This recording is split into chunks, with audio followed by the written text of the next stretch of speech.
আগামীকাল হচ্ছে 16 জুলাই বৃহস্পতিবার। আগামীকাল আমাদের এই হরিকৃষ্ণ মন্দির থেকে ত্রিপুরার সর্ববৃহৎ জগন্নাথ এবং আগরতলার সর্ববৃহৎ রথে চড়ে পুরো আগরতলা পরিভ্রমণ করবে। আর এই রথের সূচনা করবেন ত্রিপুরার মহামান্য রাজ্যপাল শ্রীযুক্ত ইন্দ্রসেনা রেড্ডি নন্নু মহোদয়। আপনারা সবাই এই রথে আমন্ত্রিত।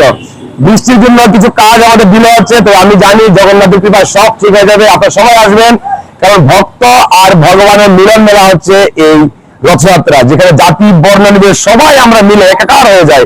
আমরা এদিন এত আনন্দ করি যে সবকিছু আমরা দুঃখ সব ভুলে যাই। তাই আপনারা সবাই আসবেন। আর রথের যে 7 দিন, এই 7 দিনে আমাদের বিভিন্ন কর্মসূচি থাকবে, সামাজিক কর্মসূচি, তার মধ্যে আমাদের বিশ্ব শান্তি যজ্ঞ থাকবে, আরো অনেক কিছু থাকবে। আপনারা প্রতিদিন আসবেন। প্রতিদিন প্রসাদের ব্যবস্থা করা হবে সন্ধ্যায়। আর উল্টো রথ হচ্ছে 24 তারিখ উল্টো রথ এই আমাদের আশ্রমচুরি থেকে পুরো আবার ঘুরে আবার এখানে আসবে। তো আমাদের প্রথম দিন থাকছে গভর্নর আমাদের সাহেব উদ্ঘাটনে, আর লাস্টের দিন অর্থাৎ শেষের দিন উল্টো রথে প্রধান অতিথি থাকছে আমাদের আগরতলার মেয়র মানে দীপক মজুমদার মহোদয়।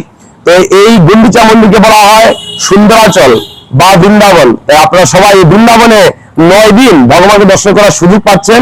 আপনারা এই সুযোগ কেউ হাতছাড়া করবেন না। আর সবাই ভালো থাকবেন। জয় জগন্নাথ।